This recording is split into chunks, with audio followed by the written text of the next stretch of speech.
नमस्कार दर्शक बंधु, आपण को आम चैनल को स्वागत। पवित्र व्यास पूर्णिमा बा गुरु पूर्णिमार हार्दिक अभिनंदन और शुभेच्छा जणाई आजिर कार्यक्रमटी को आग को बढ़ाइबा। ता सहित आपणकर जदि सिंह राशि होइथाए तेबे भिडियोटी को थरे मात्र शेष पर्यंत देखंतु। निजर व्यस्त बहुल समय मध्यरु मात्र 10 मिनिट समय आपण निज पई दियंतु। काहेकि ना आमर आजिर एही भिडियोटी समस्त सिंह राशि व्यक्ति विशेषज्ञ पई बहुत गुरुत्वपूर्ण रही। काहेकि गुरुत्वपूर्ण रही आपण भिडियोटी को शेष पर्यंत देखिले निश्चित भावरे जानि परिबे। देखंतु आपणक सिंह राशि रे एही व्यास पूर्णिमा बा गुरु पूर्णिमा दिन शनि हेउछंती बकरी। ता सहित सूर्य मध्य निजर राशि परिवर्तन करुछंती, जहा फल आपणक जीवन रे बड़ परिवर्तन आसीबो। किंतु परिवर्तनटी आपनको शुभ फल देव ना अशुभ फल देव ताहा जानिबा पई आपण आम सह शेष पर्यंत जोड़ी होई रुहंतु। देखंतु शनि जेहेतु गोटे पापी ग्रह, सेतेबेले से निजर चलन रे परिवर्तन करंती किंबा राशि परिवर्तन करंती अशुभ फल प्रदान करिथांती।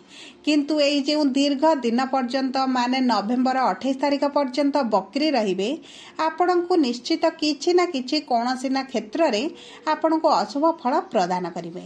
किंतु आपणकर केउ क्षेत्र रे अशुभ फल प्रदान करिवे ताहा जानिबा पई आपण भिडियोटी को शेष पर्यंत देखंतु।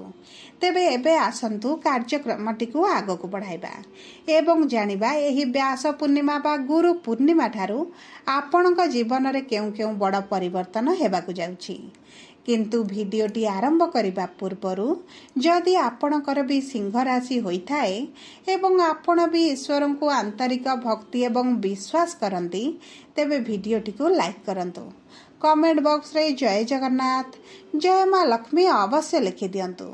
ता सहित आपणक मन रे जहा भी प्रश्न रही, जहा भी द्वंद्व रही, आपण कमेंट बॉक्स रे लिखि जणातु। आमे आपणक प्रश्नर उत्तर देबा पई यथा संभव प्रयास करिबु। देखंतु विलंब हेले मध्य आपणक प्रश्नर आमे निश्चित उत्तर देबु। ता सहित दर्शक बंधु आम सह जोगाजोग करिबा पई वीडियोर मध्य भाग रे एक व्हाट्सएप नंबर टिए दिया जाइछि।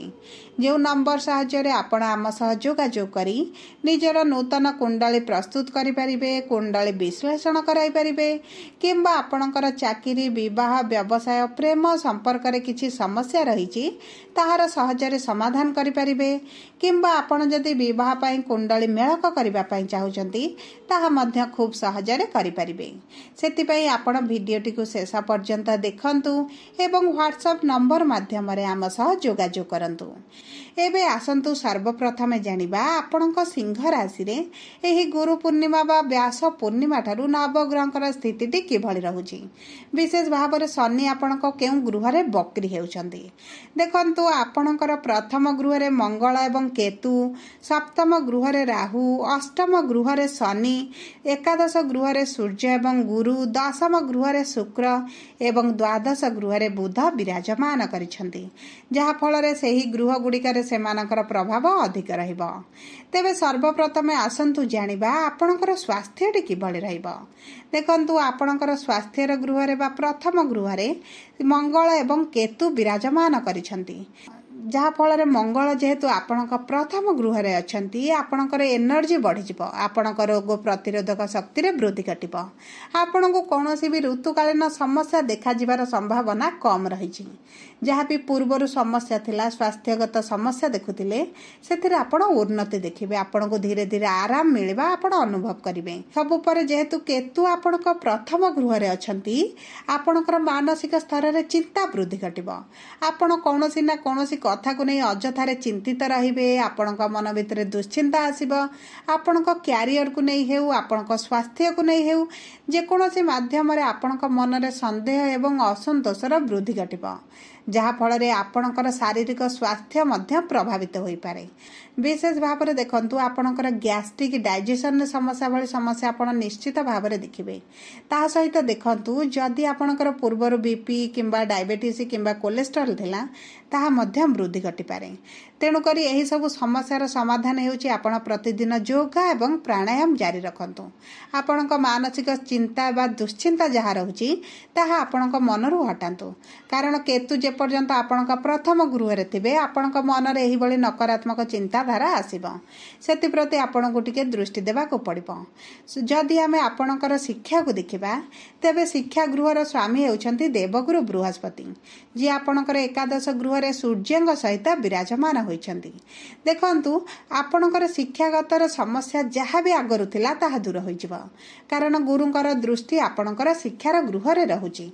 गुरुंकर सप्तम दृष्टि जेहेतु रहुची आपण जदि एही समय रे कोनोसी भी शिक्षा संबंधित बड़ निष्पत्ति नियंती आपनको सुफल प्राप्ति हेबो। आपण जदि किछि कॉम्पिटिटिव एग्जाम देउचंती इंटरव्यू देउचंती एंट्रांस देउचंती सेतिरे मध्ये आपण कृतकार्य हेबे। किंतु देखंतु जदि आपण सरकारी चाकरी पई योजना करूचंती तबे आपणको पई सेप्टेम्बर मास बा अगस्त मास 15-16 तारीख परठारु भल समय आसीबो। आपण सरकारी चाकरी पई जदि परीक्षा देबे आपण सेतिरे कृतकार्य हेबे। जदि आमे आपणकर प्रेम संपर्क को देखिबा तेबे प्रेम संपर्क रे निकटतरता पड़िबो। जहाँ भी पूर्वरु समस्या थिला ताहा आपणकर दूर होइजिबो। आपणको मन रे आपण खुशी अनुभव करिवे। सुखद समय आपणको साथीक सहित आपण अतिबाहित करिवे। आपणको प्रेम संपर्क को जदि आपण विवाह रे परिणत करिबा पई चाहुचंती तेबे एहा मध्ये आपणको पई बहुत भल समय रहिछि। आपणको संपर्क रे मधुरता बढ़िबा सहित किछि गिफ्ट रो आदान प्रदान मध्ये होई पारे। कोनोसी भी प्रेम संपर्क रे समस्या आपण देखिबे नाही। जदि आमे आपणकर दाम्पत्य जीवन को देखिबा किंबा आपणकर विवाहर जोग को देखिबा तेबे देखंतु गुरुंकर नवम दृष्टि आपणकर विवाहर गृह रे रहुची।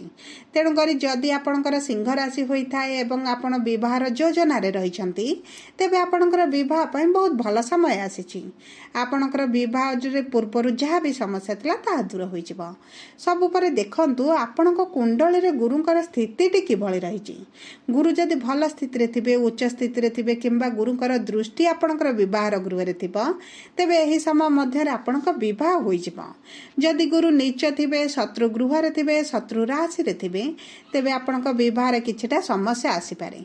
सेति पई आपणको किछिटा प्रतिकार करबाको पड़िबो। आपण आपणको कुंडली को थारे विश्लेषण करांतु जानंतु गुरुंकर स्थिति कि भली रहिची। जदि आमे आपणकर वैवाहिक संपर्क को देखिबा तेबे विवाहर गृह रे राहु विराजमान करिसंती एवं अष्टम गृह रे शनि जेहेतु बक्री हेउचंती आपणकर सप्तम गृह को मध्य प्रभावित करिवे। आपणक वैवाहिक संपर्क रे किछिटा समस्या बढ़ी पारे। कौनसी ना छोट छोट कथा को नहीं मतभेद मन मालिन भली परिस्थिति देखा दे पारे। आपणक साथीक स्वास्थ्य रे मध्य किछिटा समस्या आसी पारे। सेति प्रति आपणको टिके दृष्टि देबाको पड़िबो। ता सहित आपणक संपर्क रे आपणक मन रे आपणक साथी की नहीं हेउ किंबा परिवार वर्ग को नहीं हेउ आपण असंतोष रहिबे। मन रे संदेह मध्य आसी पारे। नकारात्मक चिंताधारा मध्य आपणकर वृद्धि होई पारे कारण राहु जेहेतु आपणक सप्तम गृह रे अछंती आपणक मन रे नकारात्मक चिंताधारा को वृद्धि करिवे। सेति प्रति आपण टिके दृष्टि दियंतु। जदि आपण किछि पार्टनरशिप बिजनेस करूचंती तेबे आपणको सेथिरे लाभ मिलिबो कारण राहु आपणको चालाक चतुर करिवे एवं पार्टनरशिप बिजनेस रे लाभ को वृद्धि करिबारे सहाय्य करिवे। किंतु आपणको संपर्क उपरे किछिटा खराब प्रभाव पकाई पारंती। जदि आमे आपणकर संतानर जोग को देखिबा तेबे 12 वर्ष परे गुरु आपणकर एकादश गृह को जाइछंती एवं आपणकर सप्तम दृष्टि संतानर गृह को दाउछंती। तेणु करी जदि आपण संतान पई प्लानिंग करूछंती किंबा पूर्वरु प्लानिंग करी आपण विफलता देखुतिले संतान प्राप्ति रे विलंब हेउथिला तेबे एही सब समस्या आपणकर दूर होई जिवो। आपणको संतान सुख प्राप्ति हेबो। आपणको भाग्य आपणको साथ देउची जेहेतु गुरु एक शुभ ग्रह एवं तांकर सप्तम दृष्टि रहुची आपणकर भाग्य आपणको साथ देउची। आपण आपणकर कर्म करंतु डाक्तरंक सह जोगाजोग करंतु आपणको निश्चित संतान सुख प्राप्ति हेबो। जदि आमे आपणकर कर्म क्षेत्र को देखिबा तेबे कर्मर गृह रे शुक्र विराजमान होइछंती एवं एही जुलाई 26 तारीख पर्यंत आपणकर कर्मर गृह रे रहिबे। तापरे आपणकर एकादश गृह को गोचर करिवे एवं गुरुंक सहित विराजमान करिवे। देखंतु आपणक कर्म क्षेत्र रे आपण सकारात्मक परिवर्तन करिवे। विशेष भाव रे आपण जदि कर्मर संधान रे थिले आपणको चाकरी खोजुचंती तेबे आपणको चाकरी मध्य मिलि जिवो। आपणकर कर्म क्षेत्र में जो असुविधा आसूला ताहा ह्रास पाइब। आपणकर लाभ बढ़िबा सहित आपणको उच्च स्तर में प्रशंसित मध्य करा जाय पारे। आपणकर कार्य करिवार शैली को मध्य उच्च स्तर में प्रशंसित करा जिवो। आपणकर मान सम्मान प्रतिष्ठा रे वृद्धि घटिब। सबुपरे बुध जेहेतु आपणकर द्वादश गृह रे बक्री हेबे तेबे आपणकर कर्म क्षेत्र में किछिटा समस्या आपण देखि पारंती। आपणको दूर यात्रा करने को पड़ पारे किंबा कौनसी ना कौनसी कारण वशतः आपणको कर्म क्षेत्र में बहुत आपणको विजिट करने को पड़िबो। सेति प्रति मध्य आपण टिके दृष्टि देबे। ता सहित जदि आपण व्यवसाय करूछंती आपणको व्यवसाय रे परिश्रम अनुपात रे धन आमदानी मध्य बढ़िबो। देखंतु आपणकर भाग्यर गृहर स्वामी हेउछंती मंगल, जी आपणको राशि रे विराजमान होइछंती, माने आपणको भाग्य आपणको साथ देबो। एही समय जदि आपण व्यवसाय को बढ़ाइबा पई चिंता करिवे आपणको शुभ फल प्राप्ति हेबो। सब परे अशुभत्व को दूर करिबा पई आपण प्रभु सूर्य को प्रातः समय जल अर्पण करंतु। आपण शनिकर बीज मंत्र जप करंतु एवं आपण किछि काऊ को किंबा कुकुर को खाद्य दियंतु। हनुमान चालीसा पाठ करने सहित आपण प्रति मंगलवार एवं शनिवार दिन हनुमान का मंदिर जातु। ता सहित आपण सूर्यंकर बीज मंत्र मध्य जप करंतु। यह आपण को बहुत अधिक शुभ फल प्रदान करिबो। जदि आपणकर सिंह राशि होइथाय वीडियोटी किभଳି लागला कमेंट बॉक्स रे लिखि जणातु। जदि आपणक प्रियजनकर सिंह राशि होइथाय तबे वीडियोटी तांको सह शेयर करंतु। जदि प्रथम थर आम चैनल को आसिछंती चैनल टी को सब्सक्राइब करंतु। पाखरे थिबा बेल आइकन को प्रेस करंतु।